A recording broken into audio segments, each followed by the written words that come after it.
Folks, this is a real pleasure for me. I was born in 1985, and that same year, if I'm not mistaken, that same man who has all of those characteristics and attributes that I think you need to be an entrepreneur in this sport and in this space. He's a thinker and a doer, but has this great passion in the horse world as well. But Tom MacGuinness, you founded Horseware. You started that journey. I'm going to talk to you folks about his latest, whether we call it an invention or not, but his latest, what I've noticed, and I've known Tom quite a long time, and I'm sure we'll get through the stories of our journey together. Tom will often say, it's crazy. It's crazy. He'll look at a market inefficiency. He'll spot a problem that what we're doing. And he's dead right. Many people in business do it and say, it's crazy that people aren't doing this. And it's so simple. The solution that he's come up with, it's always so simple. And in fairness, he's done that. He's got a proven track record at doing that. So he's got a new invention for us, folks. He's got a new product for us. But first, Tom, bring us back to Horseware in 1985, where it all began. Well, Sam, yeah, I knew when you're only a kid. Yeah, I was only a baby. When I started Horseware, officially began in 1st of May 1985, but I was at it for probably a year and a half before then, working at it. And when I was 20, I dropped out of college. I became a Christian missionary, had a life-changing experience, and decided to go and change the world. And I spent 8 years in that. 5 of them were in South America. Came back to Ireland. I kind of went through that phase, and I wanted to do something different.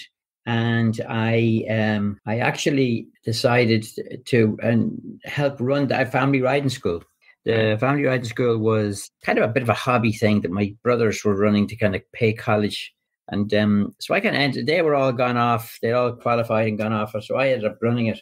So I did that for a while, and it was good fun. So I did my AI, and I did my Irish diploma and the certificate in equestrian science, and I did my II. There was very few IIs in those days.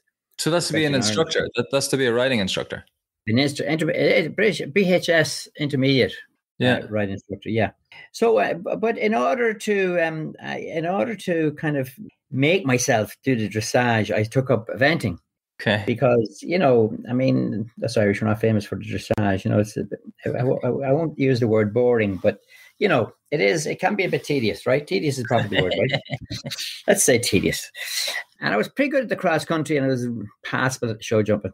The show jumping, my problem was I've got to see a long one, And in the event, that was, you get away. In those days, you would get away with it. In those big, days, long, heavy poles. You had the big flowing fences, and you had your, a lot of times you'd have your steeplechase. Yeah. Really get your blood up. And the fences were more natural. The more, today it's like show jumping, basically. Most very technical. Yeah, it's a skill. It's a skill. It's show jumping. That's dangerous. If you miss, you're in trouble. So anyway, I did it for a few years, and then there was some problems. There was a recession in the early 80s. Lost half my customers, Dundalk. Lost about 2,000 jobs in about 6 months. Inflation was crazy, and our insurance went crazy. I had an accident. We had an accident. We were sued, and very simple accident, no big deal, no major problem, but insurance doubled. The usual stuff. Yeah, God, so, we're going through. It's funny how life repeats. We're going through all that again. Yeah. Well, they never fixed the legal system in Ireland. They haven't fixed it. So So anyway, I had rugs. I suppose I had about 20 horse and ponies. Didn't have much of land. Didn't have a lot of land, so we had to keep them in during the winter. And keeping rugs on in those days was a full-time job. And they were made from jute and canvas, and only the really good ones lasted. The cheaper ones just fell apart. You couldn't wash them.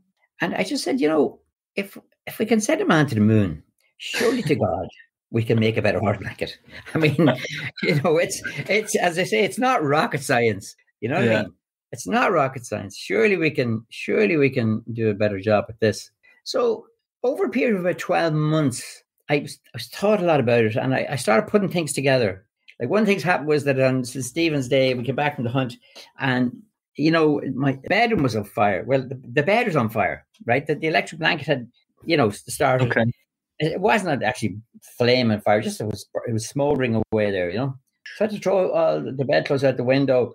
Went down the next day to Tesco and bought a quilt. And it was one of these new quilts. In those days, all the quilts were feather and stuff like that. And this was a new quilt. This was a new material and it was actually thermal bond. So it was a new type of, and I says, God, that'd be amazing. If I get that on a horse, that would be amazing. And then I was going for my lesson down with Gisela Holstein, was doing the exams at the time. And I went in to tack up the horse because, you'd get tacked up on a horse. We weren't going to hand you a horse. Like, you had to go in. Yeah. I went in and I saw this horse had these funny surcingles. And they were like at a diagonal. And I'd never seen it before. She had gotten a blanket from somebody and she'd taken all her blankets down to Tom Burney and got him to change the straps. Okay. So I went in and I saw this thing. This looks really weird. So I caught the back of the blanket and I pulled it and I saw how it worked. And I says, oh my God, this is amazing. Okay. So I went along putting all these things together. Yeah. One bit at a time. So in the summertime, I was official trainer of the Oriel Pony Club team. So I knew I was going to be bored out of my skull down in down in, I don't know where it was, down in Carlow or somewhere for 5 days. So the night before we were down, I typed up a little questionnaire, like 12 questions or something like that. And I got about 20 or 30 people to fill them in. And basically, most people were kind of thinking the way that I was thinking, that, blankets fell off, they were dirty, you couldn't wash them, they weren't warm, they looked terrible. I figured if I could make a blanket that would be lightweight, that would fit correctly, that wouldn't fall off, that you could wash, look good, and wasn't too expensive, you could sell a lot of them. Yeah. But it was a big ask, right? I was pretty sure about the market. I knew that what was there was not fit for purpose. End of story. Yeah. So if I could solve the problem, then I set about then. I suppose from that time on, it took me about a year before I started really. I suppose about 9 months. The beginning of the following summer, I had a girl working for me, and the writing was on the wall for the riding school. I just wasn't making money, and it wasn't sustainable. It wasn't a growable thing. It wasn't duplicatable. It was down to the many hours you could put in and whether people turned up or not. So has that been a little thing inside you that you would? Does it really appeal to you when you think like millions of people could use this? Is that a big thing for you? Because that's obviously. I mean, I don't know if you know how many rugs you've sold or how many people have bought your rugs. You might. I mean, millions and millions. Exactly. Millions and millions, maybe 15, 20 million. I have no real idea, to be honest. Is scalability a thing? Like, is that a big? Yeah, I know, obviously.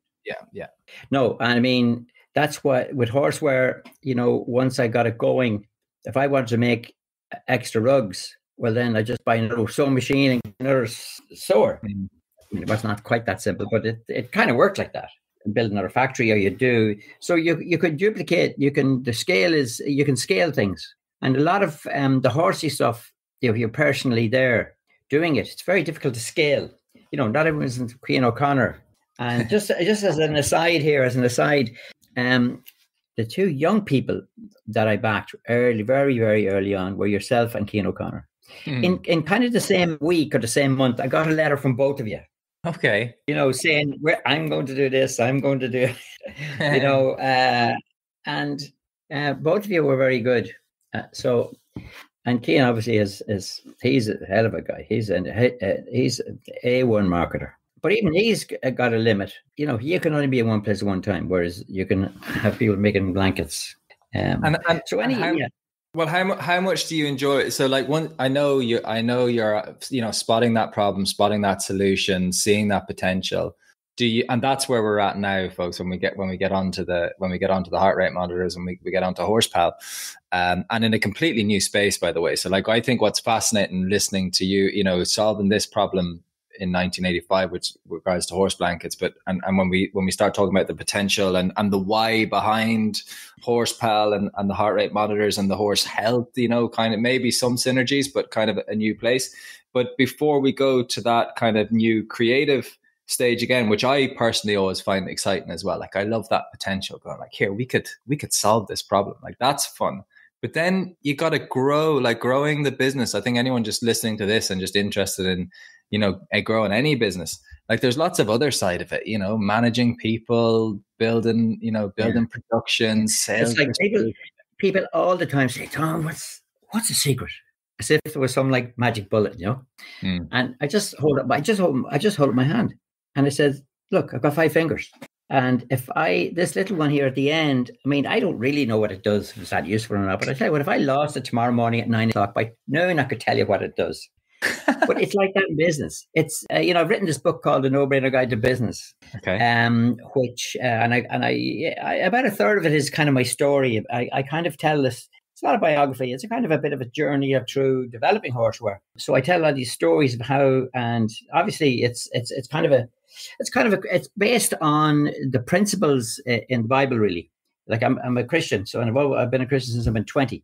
And, the guidance that I received from the Bible, especially the Gospels, has been absolutely crucial to what I've achieved. But people think that there's like a secret, but it's not really. If you read that book, you read in where I explain how a business is like an elephant.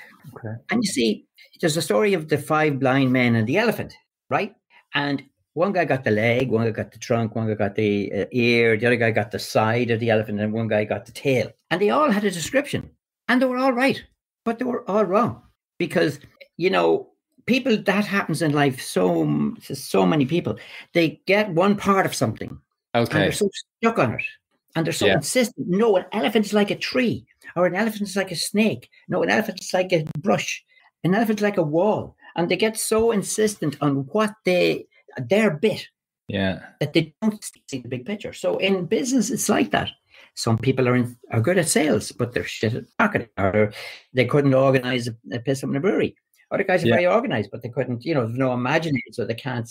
Other guys, so business, you have the marketing and the sales and marketing. You have the production. You have the distribution. You have the planning, and then you have the finance. So you can, if you have a really good idea and you make a really good widget, but you can't deliver it, well, you're going nowhere. You can deliver it, but you can't get it sold, you're going nowhere. If you get it sold, but you can't get your money, you're going nowhere. And I have my weaknesses, God knows, but I have been able to be pretty well rounded, and to be able to, the stuff that I hate, all the bookkeeping, all that kind of detailed stuff drives me nuts. So I was able to hire people to help me with that. It's a bit like in horses as well. Some people are really good at one part, but if you don't have the whole picture, if you don't feed it well, you might train the crap out of it. But I mean, if you don't feed it well, it's not going to work. Or you might feed it too much and not work it enough. You have to be able to do all the stuff reasonably well. Any one thing, and you're screwed. So I mean, that is going to lead us on to an area of, because this is true with managing horses, and this is the area we're getting onto now. Is there are loads of aspects to minding your horse and to improving the performance of your horse. And this area now, Tom, that you've gotten yourself into is an area that I'm very passionate about, because obviously having started Equiratings, my approach, if you want to manage performance, start by measuring performance. This idea of getting objective, clear feedback on something that's important. If you get that feedback and you're not guessing, because sometimes most of the time you're pretty close, but it's the times when you're actually off, and the times when you're in the dark, that's the problem. So and actually this is through your endurance riding. So you like maybe the two, because there's a great story there. I mean, you've been to world championships in endurance. That's probably how you got into this space. Well, how I actually got into it was, like we've developed a lot of systems. For instance, the whole layering system, the way we use the under blankets, where it's connected, it's all connected, but you can take it apart. You can wash the under blanket without having to wash the top blanket. We've come up with so many different mini inventions or improvements over the years. But when we began selling the rug system, the layering system, we started getting an awful lot of questions. Oh, what would I put on today? What blanket would I use today? Because not everybody's father was a silver medalist at the World Championships in Kentucky in the year, right? Not everybody, is coming from a farming background, has got that depth of that kind of. Well, married to sparkles is the crucial thing in that. And, you know, listeners of this podcast know how important sparks is in terms of knowing what rug to put on. It's in our blood. It's in our DNA. You know, it's like the story of the old farmer. He always walking up the field and through his cattle. And then out of the corner of his left eye, he sees a heifer over near the ditch. And he says to himself, you know, she doesn't just look right. He just knew, he just sensed it, you know. Whereas today, you know, a lot of people don't have that. They don't have that depth. They don't have, you know, their grandfather and great-father, and they weren't hanging around in the yard when they were children and all this kind of stuff. So we have to try to replace some of that intuitive knowledge with some objective knowledge, because subjectivity. Well, I want to add to that firstly, though, is that sometimes, and this is what I realized, is we could obviously do things better, you know, just because we've been doing it the same way for a lot of the times. Like some very experienced people might under rug slightly, and the horses are actually cold at night, and they didn't know it. They thought they were all right. And some of us maybe over do it, you know, and they're too warm at times. So like, I think even, I mean, this and the whole principle of, and the way I think now is you should get any information you can, you know, particularly when it just fits in with your system. And where I'm getting to here with this was, they wanted to know, you know, they wanted to make an app. So it says, Tom, okay, what is the ideal temperature for the temperature and the humidity, the relative humidity? And I had to admit, I hadn't a clue. And I'd sold millions of blankets. I couldn't tell you. I didn't know. All I knew was put your hand in, yeah, it's grand. And I could guess. I intuitively, but I didn't know. I couldn't tell you. I hadn't a clue. So I spent that Christmas 2 weeks. I put 2 horses in the yard beside the house, and I put these things I bought in the local, greenhouse place, humidity and a temperature, and then I put temperature outside. And I went out every couple of hours and recorded all this. And I came up with a rough guide. But then later on, I said, well, you know, I'd like to do this on the turnouts, because turnouts is really the biggest part of the market.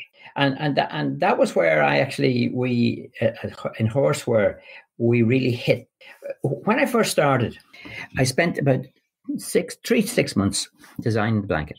And in those days, even you're old enough to remember how bad the blankets fitted. They rubbed the shoulders, they cut the withers, they were so hard and they were heavy. So to have something that was going to be a lot less tough than canvas. So it had to stay on.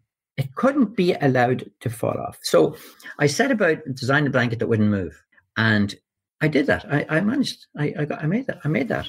And I started out, when I started first, I still will give a guarantee. If it falls off, we'll give you money back. And I went out for the first several years. That was my first pitch. Money back guarantee. 35 was pounds in those days. 35 pounds or your money back. Never falls after. So, but I've actually never replaced a blanket. Never had to. That turnout, that kind of whole overall design and approach. Like, I know you make tweaks and things like that, but really the fundamental design is still the same. Well, the basic design today is exactly the same as it was in 1984 when I came up with it. The difference was that it took about 5 years before I discovered hydrophilics. I don't know what that is. In those days, there was no water fabric except for Gore-Tex, which is a microporous technology, and they had a patent on it. You basically couldn't you couldn't use it for horse blankets because it was too expensive and it didn't work with heavy fabrics and a lot of technical reasons. So I heard about this new technology called hydrophilics, which is a polymer-based. I won't go into the science of the thing, but it's a polymer-based thing. And I got a little bit of it and I tried and I said, geez, this works. So I had already sorted out the design. The blankets didn't move. They looked good. And now I had it waterproof. Now I could waterproof them, because before this, if you waterproofed the blanket, you just made it into a sweat box. Because you just used a polymer, like a plastic, to make it waterproof. But you solved one problem, but you created another one. You stopped the water coming in, but you stopped the sweat getting out. So when we came up with that, that's when the thing took off. And I remember having a review in the Practical Horseman States. I sent one over to a friend over there, and he gave it to a tester in Practical Horseman. And in October that year, they came out with a full-page article, the Rambo, best thing since sliced pan. It was embarrassing to read it. It was so positive. I wouldn't have dared to have written it myself. So I started developing these sensors Now, this is a while back. This would have been 6-7 years ago. And at the time, the NB-IoT, was all the big thing. It's like AI now, right? But at the time, it really wasn't feasible because the networks weren't there. There was no G4. G3 they were talking about G3. There was no G4. Now it's G5. There was very little Wi-Fi and any of that kind of stuff. So, and the sensors were very power hungry. Now the sensors, they hardly use any power, the sensors anymore. And they're cheap. So we developing this product. So when I sold Horseware 2.5 years ago, the new owners weren't really interested at the time. They figured they had enough, fingers in the fire. So I took it out of Horseware, and I've been developing it ever since. Now I've always been interested in using the heart rate, and I had a heart rate, a very basic one, monitor when I was training my eventers back in the 80s when you were being born. Yeah. So. Like, I think a lot of people be, interested and will get onto the advantages of sort of knowing this information and what it can inform you on and the value of it. But the challenge with heart rate has always been getting the feedback back. The physical, like how you physically get the information and the ability to get the information, and then how you'd access that. And like, of course, we want it all instantly. Yeah, well, I've got this video on YouTube, the Horsepal channel, and I explain about that. The most important part of this whole thing, and most difficult part, is you can imagine how tiny the voltage is on that little microvolt the nervous system sends to the heart muscle. So it's an electric pulse. It's an electric, yes, and if you look at an ECG, you'll see that there's like at least 6-8 different points on that ECG, and each one of those points is a tiny microscopic microvolt going to the heart from the nervous system. And you have to get that. You have to get it through the skin. You've got to just get to the muscle, the bone, the hair, the skin, the hair, and then once you have it on the electrode, you can take that information and you can store it, you can send it, you can do all kinds of stuff with it. That was our main challenge, and we spent a lot of time working on that, and we've had to actually develop our own belt because the heart rate belts that are there, they're too narrow and they move too much. So, and ours is not perfect now, but I would be saying that even with the way we train, we would be doing like uphills, downhills, and you'd be changing pace a lot. I'd say we're getting up to 95% of the time. I put it on this morning and went and worked a racehorse, and all the data was there the whole way through the session. Like, there's no loss of data, so that's been the big thing. I've tried many of these things. Like, it used to be you'd have one paddle up high, one paddle down low, and that was a real fiddly job. Like, so again, so the two things that I needed, or the two tests that needed to pass for me in my experience of doing it, I always wanted the information, but I needed to not spend 10 minutes trying to, extra on every horse tacking up because it was such a fiddly job to put it on. And then B, I didn't want to go through that effort. And then at the end of my session, be like, have loads and loads of gaps. As I said, like, look, with anything, like, progress, not perfection, you might, if you lose a minute or two here and there or whatever, but that accuracy is like, that's what you're looking for.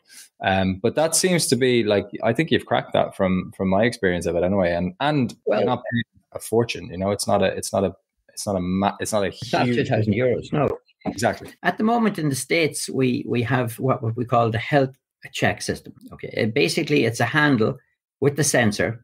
There's also a 30 mil belt with it you can put on as well. But this product is not necessarily for training. It's for health.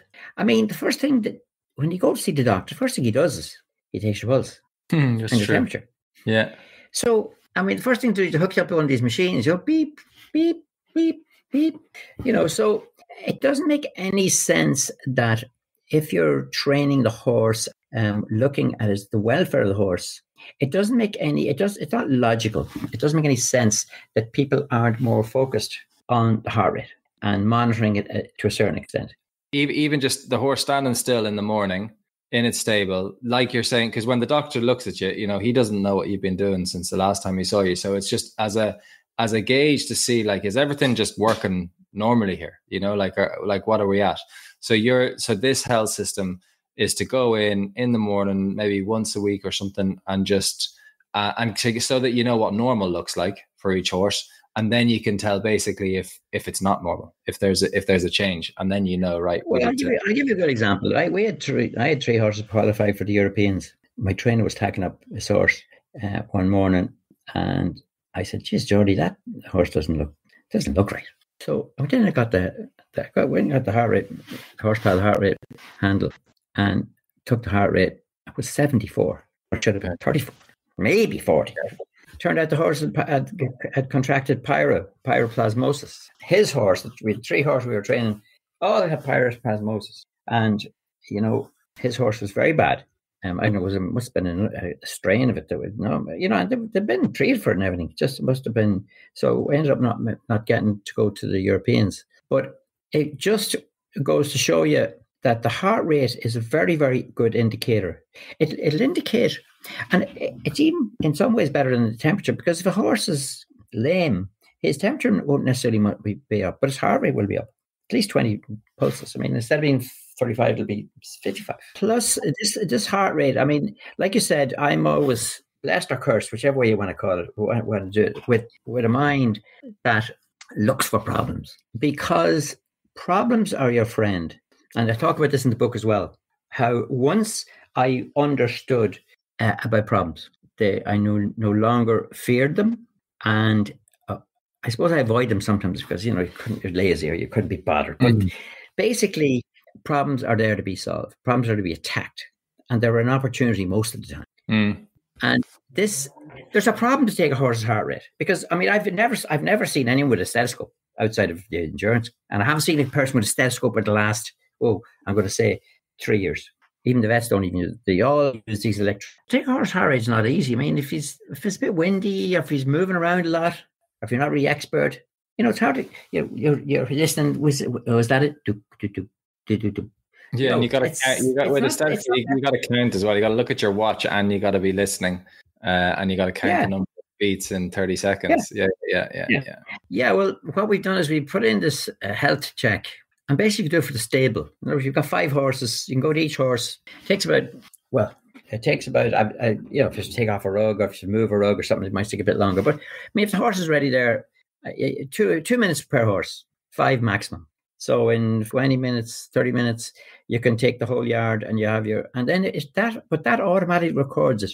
It automatically records it for that horse, for that time, for that day. And if you do it 2 or 3 times during the week, it'll give you the average. So if you do it, let's say, at the same time every day for 2 or 3 days a week for 2 weeks, then you'll know what the horse's base rate is. Then if you come along next week and you find that, that the base rate for the stable is 10 beats per minute higher than it was last week. Well, it's not the end of the world, but you'd want to be saying to yourself, okay, well, I need to do this again tomorrow. And if you come along tomorrow and it's, let's say, 15 beats per minute higher, well, then you need to be thinking about maybe you've got some kind of infection or some kind of in the stable. Plus, it gives you a baseline for your horse. So that's on a very basic level. That product is available in the States at the moment. You can go out to Amazon, you can buy it. It's $190 or something like that, which is not, for what you're getting, is very good value. Believe me. And you can manage like all the horses in the barn. So it's multiple. It's a management system as well. I mean, you can keep all your data. You have your notes. I mean, it's I won't go into it now because it's quite a detailed management system, not just because when we started getting this information from the comfort sensors, I said, well, where are we going to put this? And we designed an app. So this app we have now is probably the 3rd version of what I originally started off with. So it's quite sophisticated. It helps you manage your people in the stable. It manages the horses in the stable. It manages, your details about where you are. You can keep all your details on your vet, your farrier, and by this time next year, the farrier will be able to bill you using this, and he won't have to write everything down in a little black notebook. It's going to bring the whole there are other stable management tools out there. I mean, stable mate and things like that, but they're more geared towards managing a whole stable of horses. This is more towards managing your horses. So that's the first part of it. The second part of it then is the training element of it. Now we've done a couple of things here. I just said we've vastly improved the collection system. In other words, the belt to collect the heart rate we've vastly improved it. So you've made that wider. So I mean, I remember all the as I say, like very early days, we'd have paddles, and then they weren't working. And then it was firstly, I think what's quite unique is the belt concept. Now I like this because even lunging horses and stuff like that, like if I'm away, like there's loads of reasons that you'd use this, right? But you know, if I'm away and you're trying to prescribe exercise for horses and actually check that they're getting enough work and helping people, because we all know, as you say, like if you've been doing this a long time, and if you're lucky enough to have everyone in your team knows each other like the back of your hand, and you know what 30 minutes lunging means and what it looks like, whatever. But 30 minutes for one person might be a very different level of exercise, 30 minutes for another. So you can get this. I like the belt. You can it's so easy to put on. It's so quick. And you can put on a number of ways, and then it just fits really nicely underneath the saddle as well. Yeah, you can take off the saddle without taking off the belt. Yeah, which means that you can record your recovery rate even after you take off saddle. So from that point of view, that's very important. Now, what we've done as well is, because the width is important, because if you have the narrow belt, it moves too much. Number one, it's not very stable. Number two, it dries out very quickly. Now, if the belt dries out, if there's no moisture, you're getting no signal. That's it. That's as simple as that, because it's the actual moisture that transmits the actual voltage. So you have to have some kind of moisture. The wider belt doesn't prevent it completely, I mean, but it helps to keep the moisture, even if it's only a bit of sweat. It doesn't really need a lot, but you need some kind of moisture. Then have an extension. So you can clip it instead of clipping again, if you look at YouTube, I have a 13-minute explanation of the whole thing. But do we have an extension that you can attach to the front of the saddle, so you can actually see real time what your horse's heart rate is? Now, with endurance, that's not such a critical thing. It's much more critical to you guys, because with endurance, we're doing, like, we would do 3 hours, like 30 kilometers, 3 days a week. So whereas you guys are more likely to do high intensity for 10 to 20 minutes, cantering, galloping. So it's more important for you to be able to see, well, what is my horse, what's the rev counter? Yeah, and actually there's a few different, like I would prescribe 3 different types. Like for me, there's 3 different types of training. You got your aerobic base building, kind of what you're describing there with your longer work. And again, I would want to monitor that as well. So if we're going for long hacks early on, when we might be trotting for a good while, even getting your event horse fit early days. But then we're building that aerobic base, but you can see how much effort that, the horse is putting in, looking at the heart rate. Are they getting fitter? That's the other thing. Is there progress from week to week? And how much progress? Like some horses will adapt quicker and others will be slower to adapt, might need longer in each kind of phase of training. Then you're getting into your kind of threshold pace where the heart rate is going up. It's going up kind of over 150, higher intensity, you're definitely cantering along at this stage. And again, you want to get horses used to that. Like we've got to do eventers, we've got to do 10, 11 minute cross country, and they've got to spend time there. And then sometimes there's your interval training, your high intensity, getting the heart rate right up towards 200. But within that, I think what's really interesting about so firstly, getting the feedback as you're doing this. But the thing with interval training is you want to let the heart rate come back down so that they're ready for the next effort. That's the whole thing with interval training, is you let them recover. And as the horse gets fitter, that recovery period will be less and less. But it's great to be able to monitor that and get that. Well, I think you're sitting on the saddle. You've done your 3 minutes at whatever speed you're doing, 25k per hour or 30k per hour, whatever it is, or 3 minutes per kilometer, because you can measure this in pace. And also, while you're doing this, your phone will talk to you. You can actually, unfortunately, this is a podcast, but I can't show you this stuff. But there's a lot of really cool things about this. You start the training, you can pick the horse, you can pick the rider, pick the trainer, you can pick who you want to share the training with. Now, once you start the training, your trainer will get an email saying, that Sam Watson on Pandora, whatever it is, horse you're on, has just started training. And he can just click it on his phone and he can watch it, or he can watch it later. And he can, so you then have all of that is recorded in the cloud. So you can have all the training for that year for that horse every time that you train. But as a trainer, Tom, so and this is kind of where the world is going as well. Like since COVID, I do a lot of, like through the equestrians analytics, I talk with a lot of riders around the world, like just even planning their seasons, what events they're going to, performance bench, all that kind of stuff. But even then remote training, like looking at videos and stuff like that, like we're actually able to, like technology is great. You're actually able to get help, because the hardest thing with training is, in the horse world is you got to put your horse in the trailer and you got to go somewhere and you got to book into someone else's shit. Like it's hard to get guidance, and that's why so many successful riders, their parents probably did the sport, like that there's a lot of that. But now for everyone to get that guidance, you can wear this. And like I would be prescribing workouts, because again, I don't know the hills that someone might be training on, how steep they are, or I don't know the surface, how hard the surface might be, or the temperature, the time, if it's a hot day or a cold day or whatever. But the goal of a training session really is around effort. So, and you can say, so particularly if you're doing a higher intensity session and someone is saying, well, I did 3 minutes like you told me to, at this pace like you told me to.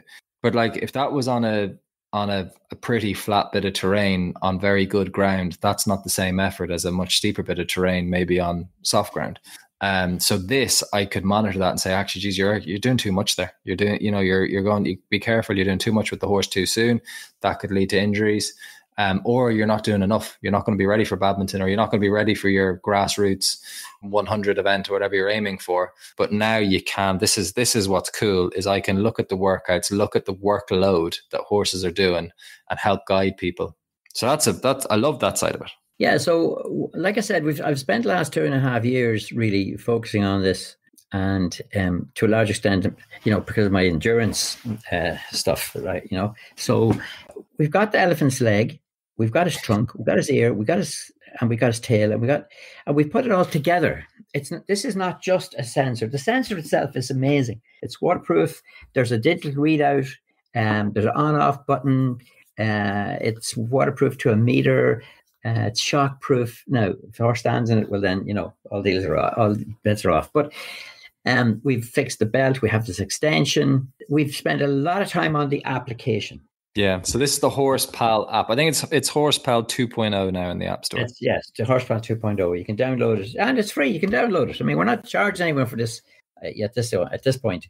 The app itself is pretty useful. I think we're probably about 85%. I think we've still a bit to do with the app, with some of the interface, but it's a hell of a lot easier to use than most of the apps out there. I'll tell you that.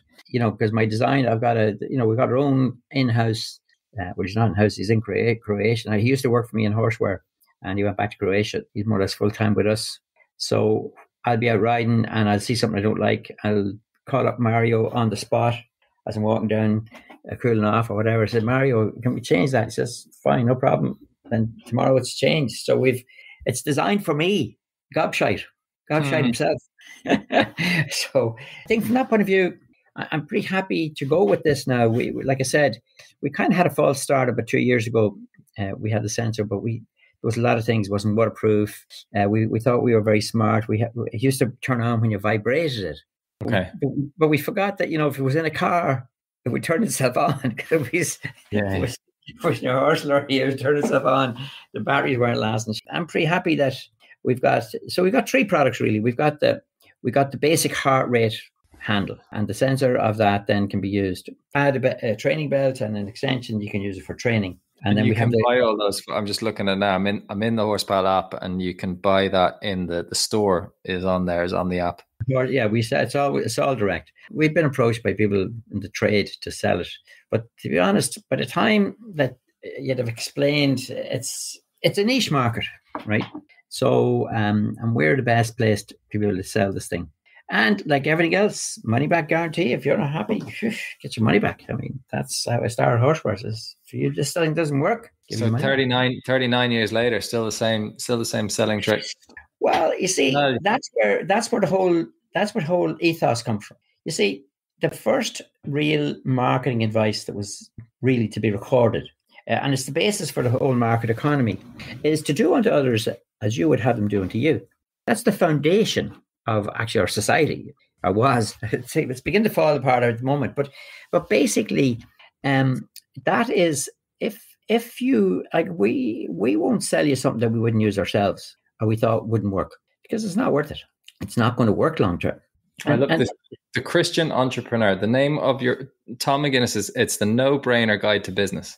Yeah. You can get it on Kindle or Amazon. People, well, I could talk for another hour about that, but I mean, no, we've got it. But I the feedback from this, and again, because I know some people are thinking, well, look, if your horse is sick or whatever, sure, you'll just notice it, like it'll be coughing. But it's the days, and we've all done it. I know I've made this mistake in the past, where you're riding the horse, sometimes not even for a day, but for a couple of days, and you're going, geez, just didn't feel great today, but you kind of gone on through it. And it's a bit like sending your kid to school when they're under the weather, but like our horses can't talk to us. So, and if you keep pushing them, you're making the problem worse. So your recovery, what you could have fixed with just like a couple of easy days, and the thing would have blown over, or some antibiotics or something like that. It could have been a small fix, and it's now a bigger fix because you've gone to the well when you shouldn't have gone to the well. The thing is this, you see, this is only the thin end of the wedge. This is only the beginning, because, and there's quite a lot of products out there purporting to, tell if the horse is lame or if you're too much to the left, too much to the right. And we could have got that. That's a pretty easy thing, actually, to be honest, because all you have to do is you have an accelerometer and a gyroscope, and that gives you. And in fact, with the comfort sensor, which is the comfort sensor, is we actually put it in the horse blanket, so you can measure it. But the comfort sensor, we're currently working on sleep detection.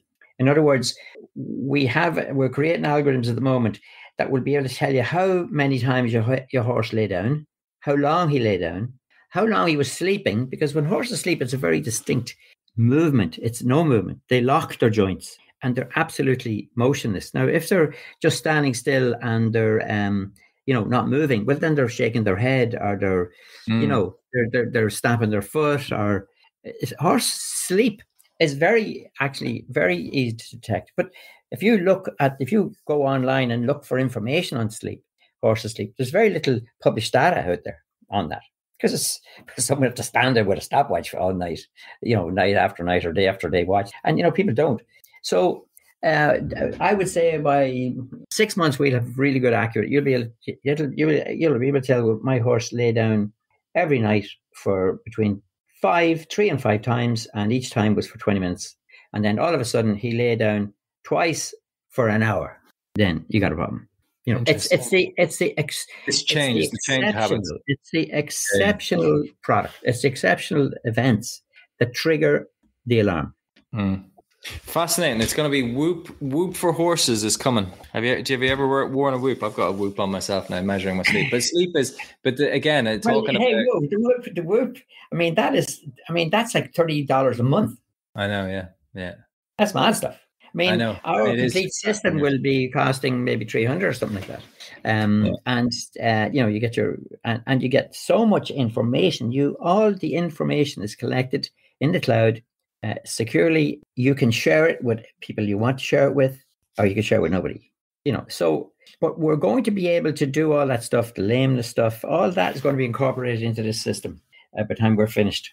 I'm looking forward to it, Tommy, and it's another, like I say, I like we've had our chats and our trips along the way, on our trips to our different championships and stuff like that, and you summed it up yourself in terms of, you love problems, but seeing the problems and that kind of almost excitement of going, like, people need this. And and there's a level to which it's crazy that it's normal that we don't do this when we can, because again, if you think even 5 years ago, very few people had fitness stuff. Like maybe the Fitbit, I think, came on the market, 10 years ago, 8 years ago? But now you have all kinds of Apple Watch, you've got Whoop, you got this, that, you got everything.